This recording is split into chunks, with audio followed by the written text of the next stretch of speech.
നമസ്കാരം പ്രിയ കൂട്ടുകാരെ. അങ്ങനെ നീണ്ട ഒരു ഇടവേളയ്ക്ക് ശേഷം ഞാൻ വീണ്ടും നിങ്ങളുടെ മുന്നിലേക്ക് വന്നിരിക്കുകയാണ്.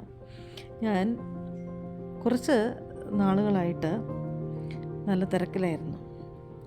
തിരക്കെന്ന് പറഞ്ഞു കഴിഞ്ഞാൽ തന്നെ എൻ്റെ മദറിന് വളരെ ക്രിട്ടിക്കലായിട്ടുള്ള ഒരു ഹെൽത്ത് കണ്ടീഷനായിരുന്നു. അത് കാരണം ഞാൻ അമ്മയെ ശുശ്രൂഷിക്കാനൊക്കെ ആയിട്ട് നാട്ടിലായിരുന്നു.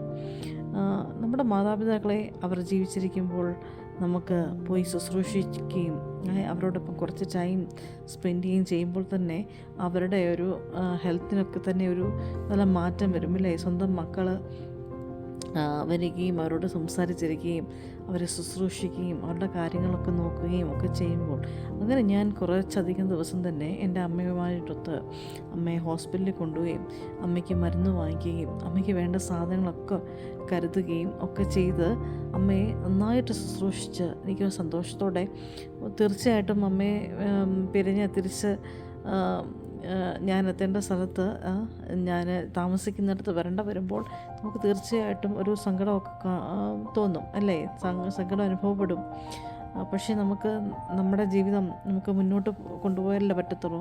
അപ്പോൾ നമ്മൾ എന്നിരുന്നാലും നമ്മുടെ മനസ്സിൽ, നമ്മുടെ ഹൃദയത്തിൻ്റെ ഉള്ളിൽ ഒരു വലിയൊരു സന്തോഷമുണ്ട്. എനിക്ക് അത്രയും ദിവസം അമ്മയെ പരിചരിക്കുവാനും അമ്മയെ ശുശ്രൂഷിക്കുവാനും അമ്മയുടെ കാര്യങ്ങൾ നോക്കുവാനും കരുതുവാനും ഒക്കെ ദൈവം തന്ന ആ ഒരു ഭാഗ്യത്തെ ഓർത്ത് ഞാൻ ദൈവത്തെ സ്തുതിച്ചു. പ്രത്യേകിച്ച് രോഗാവസ്ഥയിലായിരിക്കുന്ന ആരെയായാലും ശുശ്രൂഷിക്കുക എന്നത് ഒരു ഒരു കർത്തവ്യം, അല്ലെങ്കിൽ നമ്മുടെ ഒരു സേവനം, നമ്മുടെ ഒരു കടമ, നമ്മുടെ ഉത്തരവാദിത്വം എന്നൊക്കെ പറയാം. എങ്കിലും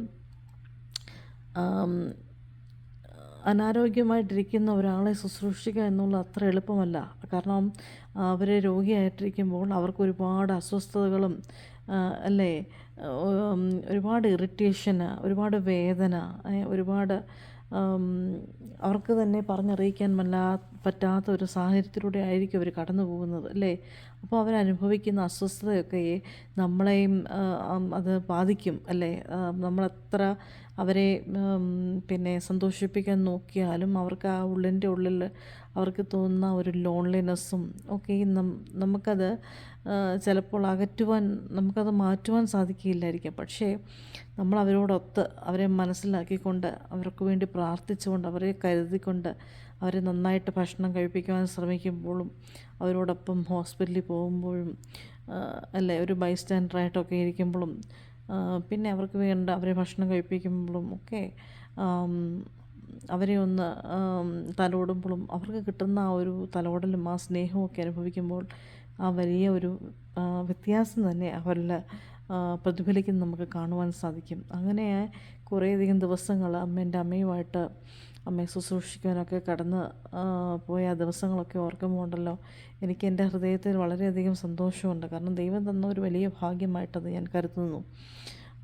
പിന്നെ അപ്പോൾ ഞാൻ ആദ്യം ചെന്ന ദിവസത്തെ എൻ്റെ വീടിൻ്റെ തൊടിയിലെ കുറച്ച് നിമിഷങ്ങളൊക്കെ ഞാൻ ക്യാമറയ്ക്കകത്ത് പകർത്തിയതൊക്കെ ഞാൻ നിങ്ങളുമായിട്ടൊന്ന് പങ്കുവയ്ക്കാം, കേട്ടോ.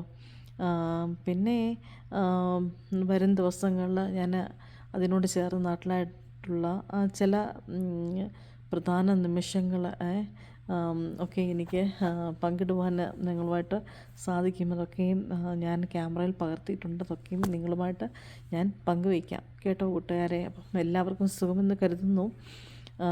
നിങ്ങളുടെ പ്രാർത്ഥനയിൽ എന്നെയും ഓർക്കണം.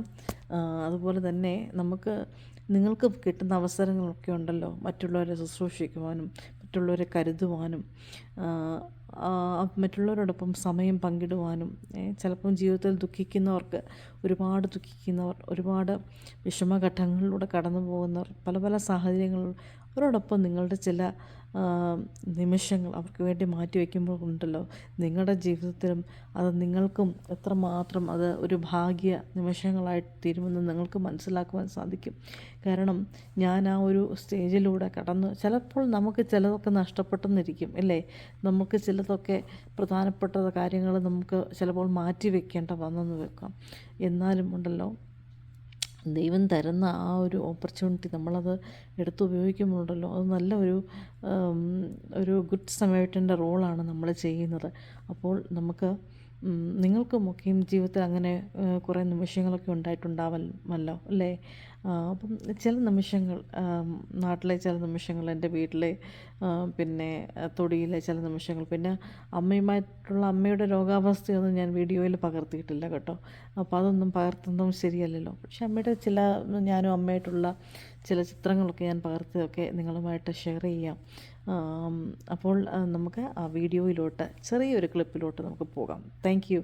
അപ്പോൾ keep on watching walk with Merlin. And നിങ്ങൾക്കെല്ലാവർക്കും സുഖവും, നിങ്ങൾക്കെല്ലാവർക്കും നല്ല ആരോഗ്യവും നല്ല ചിന്തകളും ഒക്കെ നിങ്ങളുടെ ജീവിതത്തിൽ നിങ്ങൾക്ക് പിന്തുടരുവാൻ സാധിക്കട്ടെ എന്ന് പ്രാർത്ഥിക്കുകയും ആശംസിക്കുകയും ചെയ്യുന്നു. വീണ്ടും മറ്റൊരു വീഡിയോയിൽ നമുക്ക് കാണാം.